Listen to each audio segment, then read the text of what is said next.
삶의 기적을 일으키는 30분 예배를 시작하도록 하겠습니다. 하나님께서 오늘 우리에게 주신 말씀은 사도행전 26장 22절에서 32절까지 말씀입니다. 이 말씀 제가 봉독하도록 하겠습니다. 하나님의 도우심을 받아 내가 오늘까지 서서 높고 낮은 사람 앞에서 증언하는 것은 선지자들과 모세가 반드시 되리라고 말한 것밖에 없으니 곧 그리스도가 고난을 받으실 것과 죽은 자 가운데서 먼저 다시 살아나사 이스라엘과 이방인들에게 빛을 전하시리라 함이니이다 하니라. 바울이 이같이 변명하매 베스도가 크게 소리내어 이르되 바울아 내가 미쳤도다. 내 많은 학문이 너를 미치게 한다 하니 바울이 이르되 베스도 각하여 내가 미친 것이 아니요 참되고 온전한 말을 하나이다. 왕께서는 이 일을 아시기로 내가 왕께 담대히 말하노니 이 일에 하나라도 아시지 못함이 없는 줄 믿나이다. 이 일은 한쪽 구석에서 행한 것이 아니니이다. 아그리빠 왕이여 선지자를 믿으시나이까? 믿으시는 줄 아나이다. 아그리빠가 바울에게 이르되 너가 적은 말로 나를 권하여 그리스도인이 되게 하려 하는도다. 바울이 이르되 말이 적으나 많으나 당신뿐 아니라 오늘 내 말을 듣는 모든 사람도 다 이렇게 결박된 것 외에는 나와 같이 되기를 하나님께 원하나이다 하니라. 왕과 총독과 번이게와 그와 함께 앉은 사람들이 다 일어나서 물러가 서로 말하되 이 사람은 사형이나 결박을 당할 만한 행위가 없다 하더라. 이에 아그리빠가 베스도에게 일러 이르되 이 사람이 만일 가이사에게 상소하지 아니하였더라면 석방될 수 있을 뻔하였다 하니라. 아멘. 오늘 이 시간 하나님께서 우리에게 주신 말씀을 듣기 전에 잠시 기도하는 시간 갖도록 하겠습니다. 하나님 아버지 감사합니다. 오늘도 하나님께서 저희를 사랑하셔서 우리 하나님 저희를 만나주시고 또 저희에게 말씀하여 주시니 감사합니다. 하나님 아버지 오늘도 주시는 말씀을 들으면서 저희와 함께 하신 하나님, 저희를 사랑하신 그 하나님을 만나게 하시고 또 그 하나님이 저희를 얼마나 사랑하신지를 기억하게 하셔서 우리를 사랑하신 하나님, 그 하나님의 말씀에 순종함으로 인해서 하나님의 기쁨이 되며 하나님의 영광을 나타내는 저희가 될 수 있도록 은혜 베풀어 주옵소서. 예수님의 이름으로 감사하며 기도드리옵나이다. 아멘.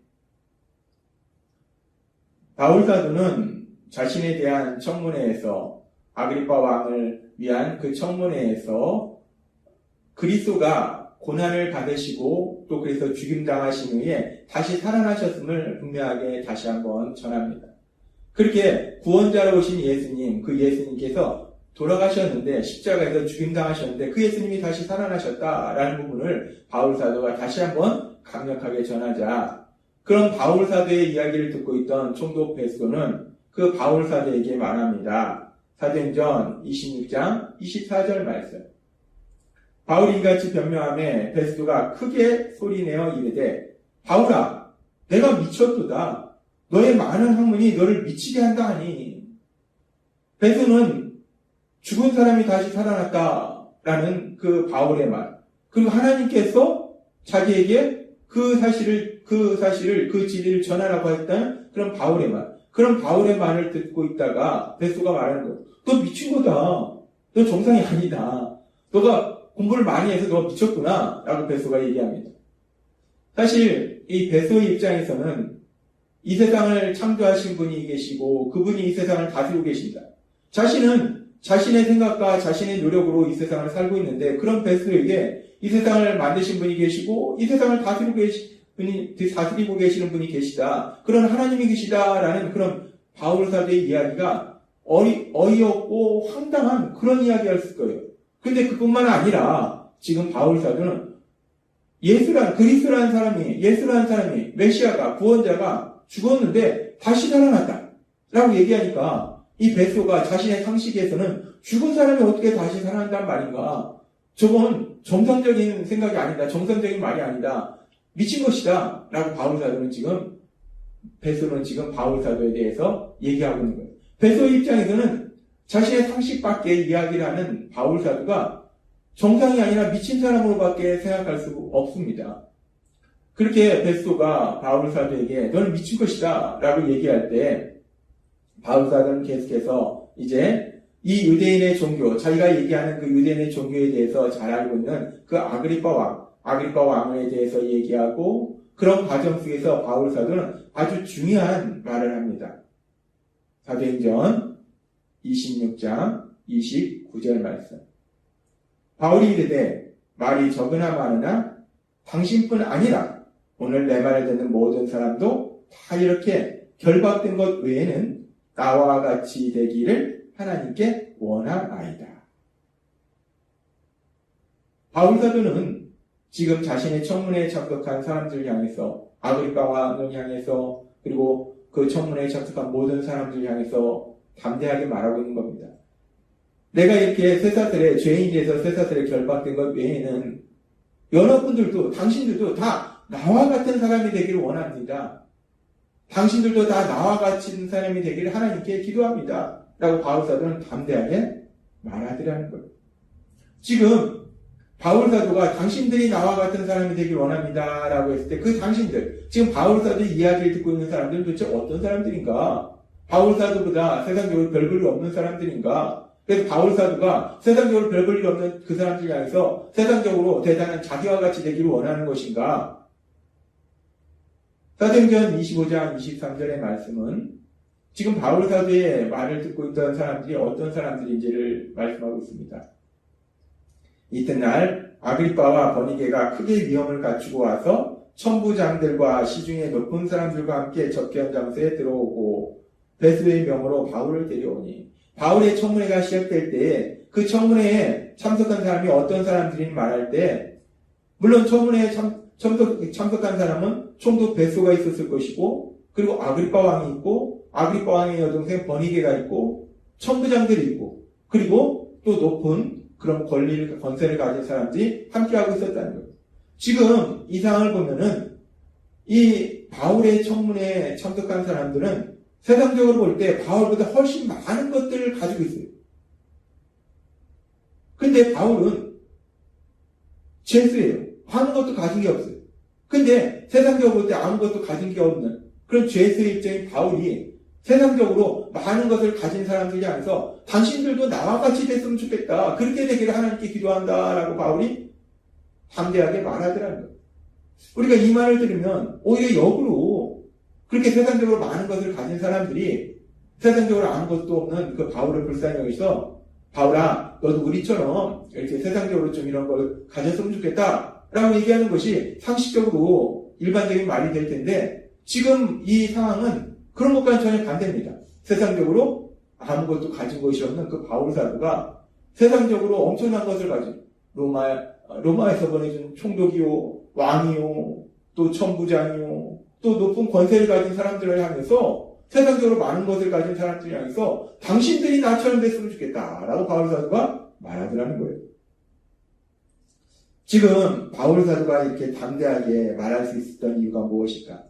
우리는 그 이유를 성경의 말씀을 통해서 살펴볼 때, 바울 사도는 비록 세상적으로는 그 자리에 참석한 사람들보다 가진 것이 없을지라도 바울 사도야말로 세상적으로 많은 것을 가진 그 사람들보다 참된 행복을 누리고 있었기 때문에, 정말 가장 복받은 사람은 바울 사도이기 때문에 바울 사도가 그들 향해서 얘기하는 거예요. 당신들도 나처럼 이렇게 엄청난 복을 누렸으면 좋겠다라고 바울 사도가 말하고 있는 거예요.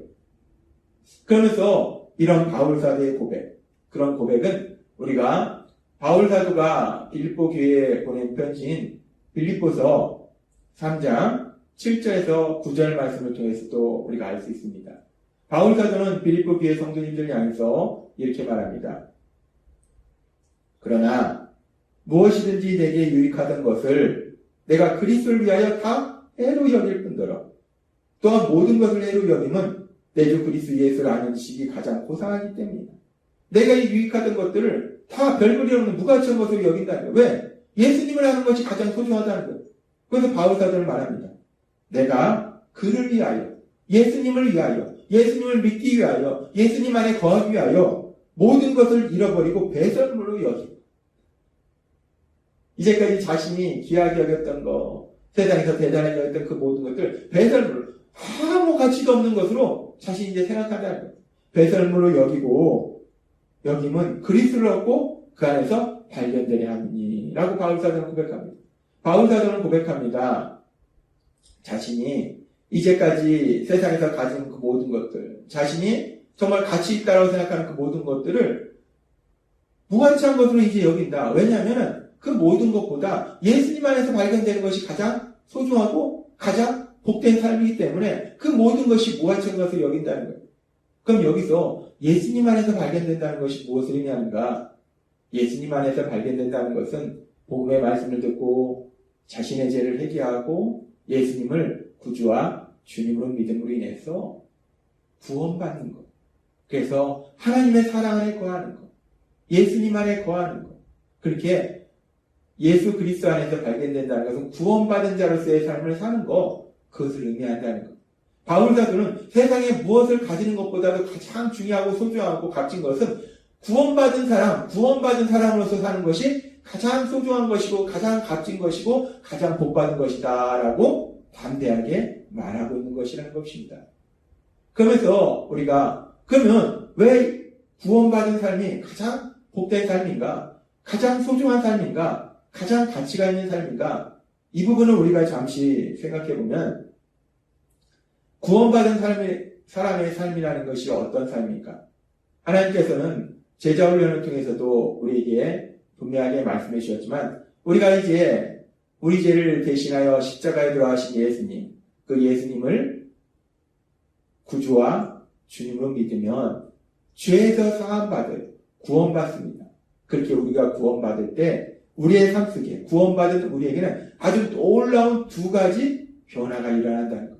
물론 우리가 구원받으면 많은 변화들이 일어나는데 그 많은 변화들 중에서 가장 중요한 두 가지 아주 중요한 변화가 있는데 그 두 가지 중요한 변화가 무엇인가? 첫째는 우리가 구원받기 전에는 하나님과 원수되었던 사람들인데 이제 하나님과 화목한 관계로 사랑의 관계로 변화된다는 거예요. 우리의 관계가 변화된다는 겁니다. 그렇게 관계가 변화됨으로 인해서 이제 우리가 이 땅을 살아가는 동안에 그리고 우리가 이 땅을 떠날 때에도 우리는 영원히 하나님이 우리와 함께 하신다는 거예요. 성령 하나님이 우리와 함께 하신다는 거예요. 그렇게 우리가 구원받으면 모든 것을 아시고 모든 것을 할 수 있는 그 하나님이 우리와 영원히 함께 하시는 삶으로 변화되고 또 하나 우리에게 일어나는 아주 놀라운 변화는 신분의 변화라는 거예요. 우리가 구원받기 전에는 죄인이었어요. 무서운 형벌을 받을 수밖에 없는 죄인이었습니다. 근데 이제 우리가 구원을 받으면 요한복음 1장 10절의 말씀처럼 우리는 하나님의 자녀가 된다는 거예요. 하나님의 자녀가 되는 권세를 받는다는 거예요. 하나님의 사랑받는 아들과 딸이 된다는 거예요. 그렇습니다. 우리가 예수님을 구주와 주님으로 믿음으로 인해서 구원받으면 그럼 구원받은 우리에게 아주 중요한 두 가지 변화가 있는데 그 두 가지 변화는 이제 우리는 성령 하나님이 함께 하시는 사람이고 하나님의 사랑받는 아들과 딸이 되어서 세상을 살아간다는 거예요. 그래서 그렇게 우리가 구원받은 사람은 성령 하나님이 함께 하시는 하나님의 사랑받는 아들과 딸로 살아가기 때문에 그래서 바울 사도는 구원받는 것이 가장 중요하고 가장 소중하고 가장 복된 것이라고 말하고 있는 거예요. 그래서 바울 사도는 세상에 많은 것을 가진 사람들을 향해서 그 사람들도 나와 같이 구원받은 사람이 되기를 원한다라고 담대하게 말하는 거예요. 그래서 바울 사도가 지금 얘기하는 거예요. 당신들도 나와 같이 되기를 원한다. 당신들도 나처럼 예수님을 구주와 주님으로 믿음으로 인해서 성령 하나님이 함께 하시고 하나님의 사랑받는 아들과 딸로서 살아가기를 원한다. 라고 바울 사도가 말하더라는 거예요. 그렇습니다. 하나님께서는 오늘 바울 사도의 고백을 통해서 구원받은 우리들이 얼마나 놀라운 복을 누리고 있는지를 다시 한번 기억하게 하십니다.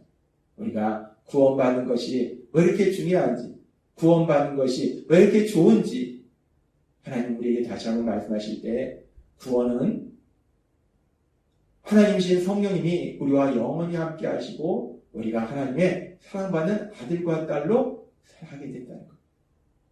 따라서 오늘 이 말씀을 듣고 있는 우리들도 복음의 말씀을 들었고 우리의 죄를 회개했고 그래서 예수님을 구주와 주님으로 믿었습니다. 그래서 우리는 구원받은 사람들임을 믿습니다. 따라서 여러분은 이제 이 땅을 살아갈 때, 이 땅을 떠나더라도 성령 하나님이 함께 하시는 하나님의 사랑받는 아들과 딸로서 이 땅을 살아가고 있음을 믿습니다. 따라서 우리가 세상을 살아갈 때, 여러분이 세상을 살아갈 때 어떤 상황을 만나든지 어떤 사람을 만나든지 그렇게 세상에 그 어떤 것을 가진 사람보다도 가장 큰 행복을 누리고 있기 때문에 그 세상의 사람들을 향해서 바울 사도처럼 당신들도 나와 같이 되기를 원하나이다. 당신들도 나처럼 예수님 믿었으면 좋겠습니다. 당신들도 나처럼 예수님 믿고 나처럼 이렇게 행복한 삶을 살았습니다. 라고 담대히 전할 수 있는 여러분이 되시길 주님의 이름으로 축원합니다. 기도하겠습니다. 하나님 아버지 감사합니다. 오늘도 주신 말씀처럼 바울 사도는 세상적으로 볼 때 아무것도 가지지 않았지만 세상적으로 많은 것을 가진 사람들 향해서 담대히 말합니다. 당신들도 나와 같이 되기를 원하나이다. 바울 사도가 이렇게 말할 수 있었던 것은 바울 사도는 구원받은 사람이요. 그래서 성령 하나님이 함께 하시고 하나님의 사랑받는 아들로 세상을 살아가기 때문에 가장 큰 복을 누리기 때문에 바울 사도가 이렇게 담대히 말했듯이 바울 사도처럼 구원받은 저희들, 그래서 성령 하나님이 우리와 함께 하시고 또 하나님의 사랑받는 아들과 딸로 살아가는 저희들도 세상을 살아가면서 바울 사도처럼 이렇게 당신들도 나와 같이 되기를 원하나이다. 당신들도 나와 같이 예수님 믿고 예수님 안에서 참된 평화를 누리는, 기쁨을 누리는, 행복을 누리는 그런 삶을 살기를 바라나이다 라고 담대하게 선포하시는 저희 모두가 될 수 있도록 은혜 베풀어 주옵소서. 예수님의 이름으로 감사하며 기도드리옵나이다. 아멘. 이 시간도 하나님께서 우리의 주신 말씀을 묵상하면서 조용히 기도하는 시간 갖도록 하겠습니다.